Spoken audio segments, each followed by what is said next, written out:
I watched a lot of movies in December, so we speeding through this, okay? Once Upon a Time in Hollywood. All I gotta say is the third act, Brad Pitt, Leo, that little girl, and Brandy. The rest of this is for the birds. I don't get why that Bruce Lee scene was such a big deal, but what the fuck do I know? The big gross white woman feet covering half of the frame of the scenes that they were in was traumatizing. Tarantino should be jumped for subjecting me and the world to that. Between Two Ferns, the movie. This movie is whatever. It has funny moments, yes, but the best parts are the interviews, which this film shortens. So I advise you to just watch them on YouTube or funnyordie.com. They are laugh out loud funny. The dry humor is brilliant. The Peanut Butter Falcon, 2.5. My score doesn't reflect the film quality. The script is fine. The performances are fine, except Shia. He's great. The production design is fine. The cinematography is great. My score reflects how little I cared for the story. The Peanut Butter Falcon has been called the most heartwarming film of the year or the most wholesome and shit like that. This film, farewell, may be those things. But do I want to watch a movie about a runaway teenager that imagines being a wrestler just because he has a mental disability, vigor, and a vibrant imagination? I don't think so. The whole time I was watching this, I said to myself, do I care? No. Are there memorable scenes bringing me back to this? No. Why is Bruce Dern in so many movies for just one scene? Is that Yellow Wolf? The Art of Self-Defense. The funniest film of 2019. Jesse Eisenberg is great at this. It's like The Double, but with karate. Ad Astra. 4.5. My favorite quote from this was at the very end when he said, I will rely on those closest to me and I will share their burdens as they share mine. I will live and I will love. Love it. The way Brad Pitt shifts his eyes though, Jesus Christ. He's even a great, subtle facial actor. I am biased, I'll admit. If this was starring another actor, I doubt I would have enjoyed it as much as I did. I love watching Brad Pitt, point blank, period. Watching this alone reminded me of that one time I caught my dad watching Castaway alone in 2000. There is something therapeutic, I feel, about watching a single person's journey by yourself. You're both alone. I really enjoyed this. I rewatched parts of it already.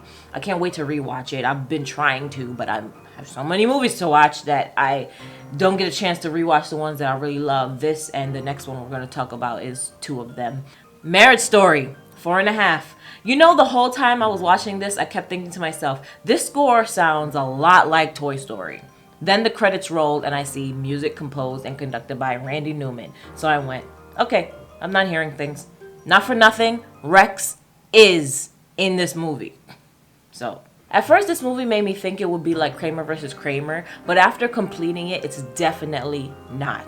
I'm so glad Marriage Story will be on Netflix forever. I really love it. I enjoy the performances from everyone. Our leads are phenomenal. That goes without saying, but so is the supporting cast. Laura Dern is fantastic as always. Lately, I've been so impressed with her. She was giving me Renata vibes here, but also her character is often funny in a subtle way. Marriage Story is somewhat funny. I did find myself laughing quite a few times. I actually watched this twice in a row. It's great. The little boy playing Henry is adorable, like Danny in The Shining, adorable. Alan Alda is great. Merritt Weaver playing Cassie the sister is barely there, but still awesome. I adore her as an actress too. Everyone really showed up. The script is awesome. Lastly, Ray Liotta's character's name is Jay Marotta. That's hilarious to me. Hair Love, 4.5. This is a short that I randomly found on YouTube. I think YouTube recommended it to me because number one, it was new. Number two, it was about black hair. And number three, I guess it was just popular because when I saw it, it already had 1 million views. It's a wonderful, simple, yet elaborate story and beautiful animation. It's about a little girl who just wants her hair done so she can go see her mom. And it's the dad trying to figure out how to do the hair. It's very relatable to me. It's true to life.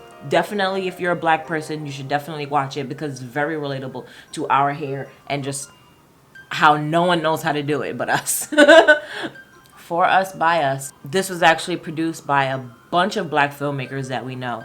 Tracy Ellis Ross, Issa Rae, Jordan Peele, etc. Ready or Not, 2.5. This was surprisingly hilarious. I thought it would be suspenseful. Instead, it's really funny. It's ridiculous, of course, but I had a lot of fun watching this. The bride element slash the revenge plot reminded me of Kill Bill. That and that alone, this is no Kill Bill. Do not misquote me. I'm just saying. I saw some themes that reminded me of some other shit that I saw. Yeah. Oh man, A Rainy Day in New York. 4 out of 5. Allen films do have a comforting sense of style, especially those set in New York. His last few I didn't enjoy much, but I love this one. I really enjoyed this. So much so that I'd even watch it again. It has a wholesomeness to it, a old schoolness that was once the norm, which is mentioned a few times in the script. Actually, I love the jazz, the noir, the romance of it all that cinema used to be. And I'm grateful for Allen in that aspect. The aspect that he keeps that essence in Hollywood, even if it's just a little bit. I watched this on a rainy day, unintentionally. This is full of gloomy New Yorker personality that I actually share, so it's not surprising to me that I adore this. Now, performances. Charlemagne is a dream, of course. As the years go on, Allen continues to remove his physical self from his films, but his caliber and voice is still always obviously visualized and realized in the lead actor. Owen Wilson, Jesse Eisenberg, and here with Timothy. It's always a fast-talking actor with a certain Jewish look to him. The lead male is Allen's representative, and Charlemagne is fantastic, as I said. Everyone is really. Fanning is charming and sweet, and I love her. I love all of this. The script, the scenery, the music. It's another classic Allen sweet love story to New York. Having said that, I randomly stumbled upon this. I didn't even know this was out, but I am very grateful. In Secret, 2.5. Well, this was an ordeal. I completely missed the part where they fell in love suddenly, but I didn't need to see this. Akira! The main reason I wanted to make this video was so I could talk about Akira. And the reason why is this shot right here. Akira came out the year I was born, and it actually takes place in this year, 2019. The setting is now, it visualizes and presses that it's 31 years later, and I am currently 31, so I'm very just like, this is personal for me, this film. It's like, we're here together, Year of the Dragon, you know what I'm saying? I'm a dragon, you know what I mean? Anyway, as this came out the year I was born and is set in 2019, I had to rewatch this in 2019. We all know that Akira was way ahead of its time, or Akira. I say Akira, sometimes I say Akira. They mentioned in the 2020 Olympics that have yet to happen in Tokyo. And this film is 31 years old, like me. As I said, the animation is insane. The way they made this look is nothing short of incredible. I forgot how violent and graphic this film is. It's really something else. Though I own this film, I was very, very happy to see it was available dubbed on Hulu because I've never seen it dubbed. It's easier for me to watch this way. I don't mind subtitles. I watch movies with subtitles all the time.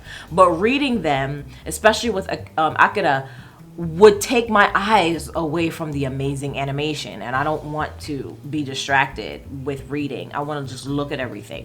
This movie is doper than dope, and I hate that they are remaking it. I read that earlier this year and I was really annoyed. The new generation doesn't deserve it. They ruin everything we loved 20, 30, 40 years ago. The innovation of Akira still blows me away. It is a timeless classic. When you think of all the damn culture that this film has inspired, it's a whole lot. I can talk about this movie for days. The little blue children remind me of the precogs from Minority Report. Lupe Fiasco named his album after Tetsuo, the lead character who turns into the lead villain. The bike is in a Spielberg film and pretty much every damn where you look. A Japanese chant from a track in the score is sampled in a Cameron song. Cameron. I could go on for hours. If Akira isn't referenced at the Olympics next year, which is tomorrow, I'll be offended. Grave of the Fireflies, 5 out of 5. I think I researched this movie so damn much because Google keeps sending me showtimes to my phone of when this is showing in New York City, as if it's like, hey, this movie is showing if you want to go see it. It's like, yeah, I know I look it up a lot, okay? Relax. Once again, another animated film that came out in the year of the dragon, which is the year I was born, 1988. I just had to watch this movie again this year. It's so goddamn sad. I cried again, just as I did the first time I watched it, which was just last year. And I was appalled with myself just by that. When I saw it last year, I was like, how am I just now seeing this? This is hitting me the way Lion King hit me, and Lion King is my favorite animated movie ever. Grave of the Fireflies is just so great. It just goes straight for the heart, and it kills me.